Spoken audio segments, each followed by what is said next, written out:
drone telah menjadi salah satu permainan teknologi yang semakin hangat dalam beberapa tahun kebelakangan ini. Tapi apa itu drone dan apa yang drone mampu lakukan? Perkataan drone berasal daripada perkataan lama bahasa Inggeris drone yang merujuk kepada lebah jantan yang mencari pasangan dan mengeluarkan bunyi monoton yang berterusan. Jadi, apa sebenarnya yang dimaksudkan dengan drone? Drone merupakan unmanned aerial vehicle atau dierti kata yang lebih mudah kenderaan yang bergerak di udara tanpa pemandu atau manusia di dalamnya atau di luar garisan penglihatan.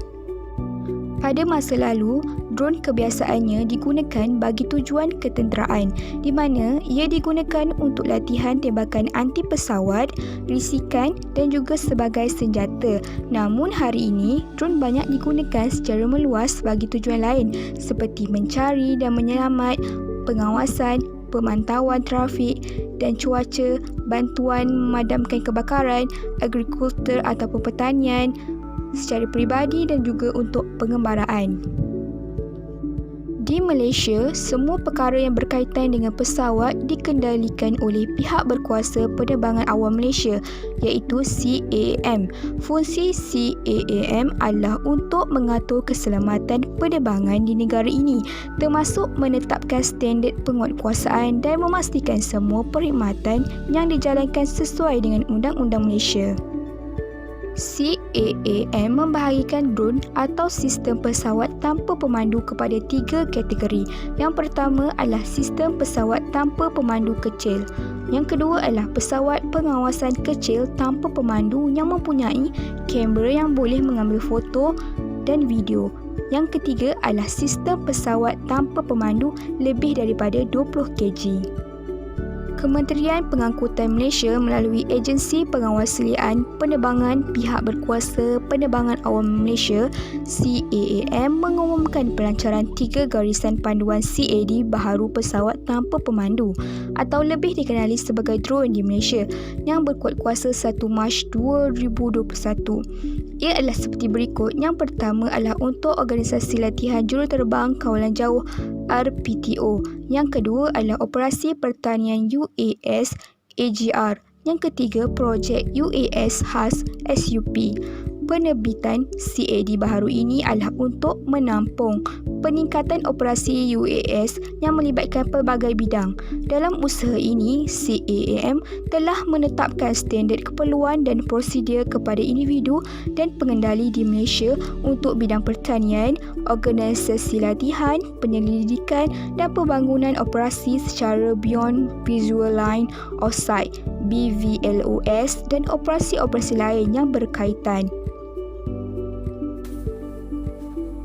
Di sini terdapat beberapa peraturan yang mesti dipatuhi semasa menggunakan drone.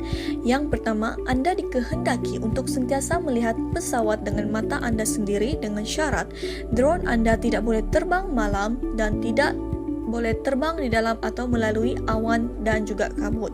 Selain itu, drone juga tidak boleh terbang lebih dekat dari jarak 30 meter ke kenderaan, kapal, bangunan atau di mana-mana kawasan yang berpenduduk seperti pantai, halaman belakang orang lain, taman yang padat penduduk atau tempat sukan di mana terdapat permainan yang sedang berlangsung. Semasa menggunakan drone tersebut tidak boleh terbang lebih tinggi dari 400 kaki iaitu 120 meter di atas tanah. Drone juga tidak terbang dengan cara yang membahayakan pesawat lain iaitu dengan menjauhkan sekurang-kurangnya 5.5 km dari lapangan terbang dan tempat pendaratan helikopter. Anda juga bertanggungjawab untuk memastikan bahawa drone anda berada dalam keadaan yang baik dan selamat untuk diterbangkan sebelum penerbangan. Jadi, walaupun anda dibenarkan untuk menerbangkan drone anda, itu tidak bermaksud anda boleh menerbangkannya mengikut kehendak anda sendiri. Terdapat beberapa peraturan yang mesti dipatuhi, yang mana juruterbang mesti menjaga hubungan visual langsung dengan drone sepanjang masa. Ini bermakna bahawa anda mesti dapat melihat drone anda ke mana ia pergi sehingga anda dapat memastikan bahawa kawasan di sekitar drone anda selamat dan bebas dari halangan. Juruterbang juga mesti berpuas hati bahawa penerbangan dapat dibuat dengan selamat. Pada asasnya, pastikan drone anda berada dalam keadaan yang baik. Di samping itu, untuk menerbangkan drone, anda juga dikehendaki untuk melakukan beberapa permohonan kebenaran untuk menerbangkan drone anda. Bagaimana? Permohonan kebenaran untuk menerbangkan drone anda adalah seperti berikut. Antaranya, anda perlu memohon surat kelulusan dari Jabatan Ukur dan Pemetaan Malaysia yang diperlukan untuk semua kegiatan drone yang berkaitan dengan pemetaan udara, foto udara, penggambaran dan aktiviti videografi, dan kos untuk permohonan ini adalah sebanyak RM50 Malaysia. Selain itu, surat kelulusan dari Suruhanjaya Komunikasi dan Multimedia Malaysia untuk juruterbang drone asing.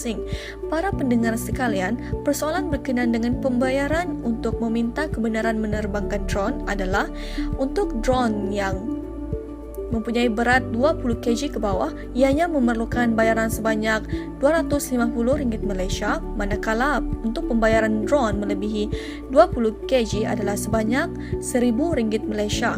Permit ini hanya akan berkuasa sehingga 3 bulan, iaitu bergantung pada tarikh operasi yang anda nyatakan dalam permohonan anda. Kesimpulannya, sebagai pengendali drone yang bertanggungjawab dan profesional, kita seharusnya mengetahui peraturan dan undang-undang terkini untuk memastikan penerbangan drone yang cekap, selamat dan juga sah.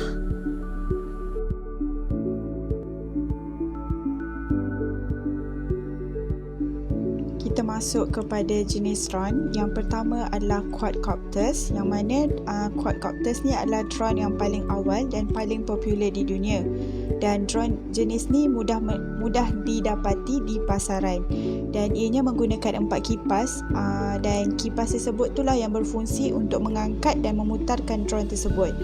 Dan drone jenis ni juga dia menggunakan bateri sebagai sumber tenaga. Signal GPS satelit. GPS drone mempunyai ciri-ciri yang pelbagai. Salah satunya adalah dapat kembali secara automatik ke titik awal drone diterbangkan apabila terjadinya sesuatu. Kebiasaannya, ciri ini disebut sebagai return to home.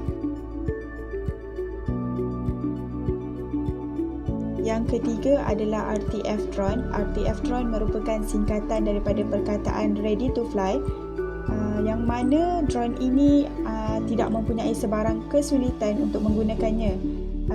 Para pengguna boleh mengeluarkan drone ini daripada kotak, cas baterinya sampai penuh, dan para pengguna boleh menggunakannya dengan keadaan segera. Dan pengendalian RTF drone juga lebih mudah kerana ianya memang dirancang untuk para pemula yang baru nak menggunakan drone. Jadi ianya lebih mudahlah untuk kita gunakan, dan ukuran dia lebih kecil berbanding dengan quadcopters dan memudahkan orang yang baru nak belajar mengendalikan drone menggunakannya. Boleh mengendalikan RTF drone, tibalah masa untuk dia mencuba drone jenis trick drone ni, di mana drone ni bukan sahaja boleh terbang secara turun naik ataupun belok kiri kanan, tetapi dia boleh melakukan sejumlah penerbangan seperti berputar dan sebagainya.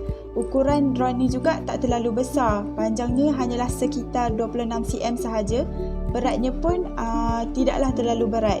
Dan drone jenis ni dilengkapi dengan alat kendalian yang cukup mesra pengguna bagi para pemula yang baru masuk ke dunia drone. Yang kelima adalah helikopter drone. Helikopter drone ni dia mempunyai satu mesin pemutar sahaja seperti mana yang ada pada sesebuah helikopter, dan penggunaan satu mesin pemutar tu memudahkan lagi drone ni untuk terbang dan juga untuk turun. Dan drone jenis ini juga dilengkapi dengan landing bar di bahagian bawah drone yang sama seperti yang ada di helikopter. So, ianya lebih mudah untuk diterbangkan dan diturunkan. Drone penghantar ini berfungsi untuk membawa sejumlah barangan dengan tujuan yang telah ditetapkan tanpa menggunakan jalan raya. Drone ini pada awalnya digunakan oleh Amazon.com untuk menghantar barangan kepada pelanggan. Namun disebabkan kesulitan untuk mengangkat barangan yang berat menyebabkan penggunaan drone ini dikurangkan. Drone fotografi digunakan untuk merakam video dan mengambil gambar dari atas.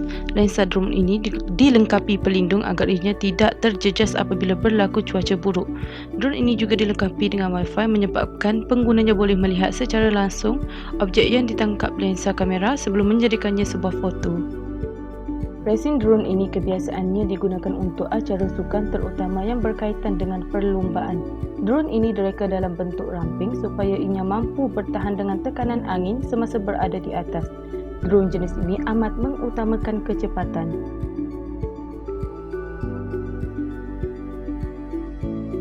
Kebanyakan drone menggunakan bateri sebagai sumber tenaga. Berlainan dengan drone ini menggunakan gasolin untuk terbang.